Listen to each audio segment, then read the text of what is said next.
they say. So as of right now, by the way, you're not that too far away from Ebola because Bethesda, Maryland is now housing an American physician who apparently was exposed to Ebola and they believe he may be coming down with it. Wow. Well, how are they supposedly treating this Ebola, and does it go away eventually? If you live, it's sort of like getting the flu, except that if it doesn't kill you, then it goes away. So, if you get that 60%, 70% chance of dying, if you survive it, it goes away and doesn't come back, and then you're immune from it in the future, just like the same version of the flu. At least that strain of Ebola can't reinfect you, and you're no longer contagious. So. Right. So interesting. Of course, just kind of creeping up the coast here because the last couple of Ebola patients, were down there in Atlanta, long ways away, and now, of course, this fella is right in our neck of the woods. So, if the Ebola were to jump into the population, it's just getting closer and closer. I got an idea. Why don't you take the guy down to the White House and let him loose? Just let him loose, run around in there, and, I'm sorry, I'm being a jerk. Well, first of all, obviously we don't ever wish ill on the president, but second of all, he'd probably be in the 20% that would survive, and he'd just go right back to botching up America as fast and as quickly as he could. No, he has the vaccine. They have it. But they ain't giving it to us. It's always possible. You know what I mean? He has it. They all have it. They don't worry about it. Well, do you think, maybe, and I'm not trying to be paranoid, but I'm being honest here, do you think, because I was watching the Ezekiel guy or whatever, the guy that just resigned, saying that he thinks anybody over 75 shouldn't be alive. Oh. Blah, blah, blah. Do you think it's like a controlling population kind of thing? Well, there's been I believe that. We had somebody, a caller on the show, speculate that when Ebola got here, if in fact it did run through the population, that in fact the government would just treat people and triage it with the idea that, it would let it burn through the population and kill off a bunch of people. It's bad for the economy, though. Remember, your growth numbers are going to be way down. There's not going to be nearly as many iPhones sold if there's 60 million less consumers. But have you read the latest on the Georgia Guidestones that just happened, the last week or so? If you believe in that. No. Huh? Do you know what the Georgia Guidestones are? No. No, what is that? No? Well, you're gonna have to tell us, Dwayne. Now we all need to know. Okay. It's like let's call it the Stonehenge of Georgia. And back in the 60s, some dude came to this town that specialized in granite and monuments, and came in and I guess paid him cash to build this monument, and price was no object. And there's 10 commandments on the tablets, and they're written in 12 or 15 different languages, and there's all kinds of special stuff. But anyway, the first actual commandment on the tablets is to keep the world population under 500 million. So now you can assume, now if you read the rest of it, look it up on the internet, read the rest of it. I don't remember it all, but it's a guide to a new world order. Now, so if you take the Ebola thing, wouldn't that a great way to bring the population down? Well, anything along those lines is a great way to bring the population down. There's no doubt about that. It went like they wanted. If like young people or old people were infected, that it wouldn't be like the general working population. Mm-hmm. I think like if an older person got it, they'd be gone, and that's what in my head they want to do, because they did introduce in that Obamacare thing. Comparative research analysis, which is, once you get over a certain age, you're done. You don't get any operations. You'll get on the list, but you're never going to get it. Right. And that is in the Obamacare healthcare paper. So I just think this is another way that. There's so many things. Like if you look at the world right now, there are so many things coming at us right now. It's amazing we're not all going crazy. Well, people that are paying attention, Well, Hong Kong right now, for instance, is locked in the throes of major protests. Downtown Hong Kong was tear gassed, and they had all kinds of crazy things going on. This is like a democracy protest, and of course, it's the Chinese have given some autonomy to Hong Kong, and how far they're going to push it, who knows? Very complex issue right there. So I'll be curious to see how that plays out. I don't really know enough about it, but I realize that that's going to be, it's not Tiananmen Square because it's not in China proper, but it's headed in that direction, and it's the students are very zealous, wanting some more democracy and freedom. So that's interesting. Yeah, they know what's going on. I don't care if they're communists or not. They know what's going on out there. Like, I was just listening to a radio program on the way home from my errand tonight, and the guy was saying that he was over in China when Michael Jackson was killed, and he was watching CNN International, which I don't watch, but whatever.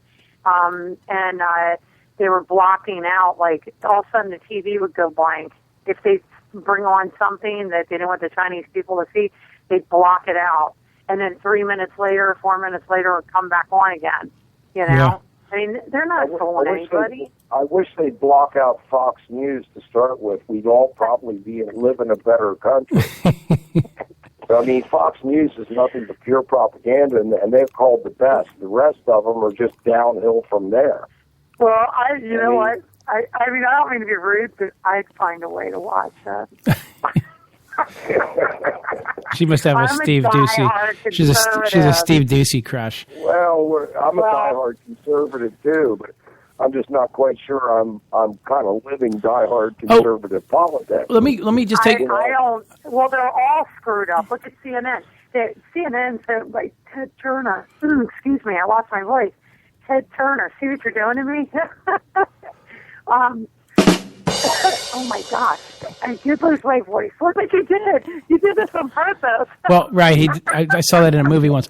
No, but seriously, let me turn it around for a second and ask you guys about this one. The FBI director was recently criticizing and saying, well, that he's very concerned because both Apple and Google, with the iPhone and the Android, are making it so that they cannot unlock your data, and by doing that, the government can't force them to unlock your data from your phone. Oh, that's interesting. Okay. And he's saying, well, if a manufacturer could create a closet where you could keep drugs or you could keep an abducted child and government could never break into it or know what's in there, we would all think that's a bad thing.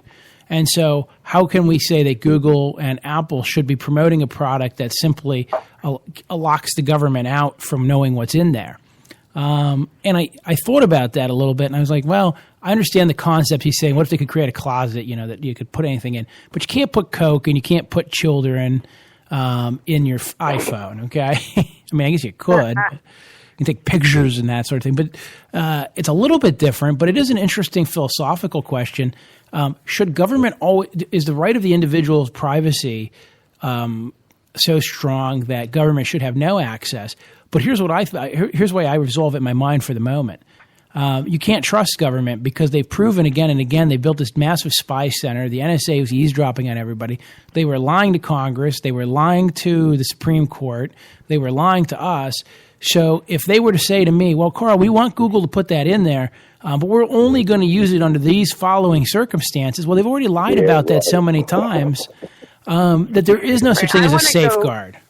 I want to go back to the 70s.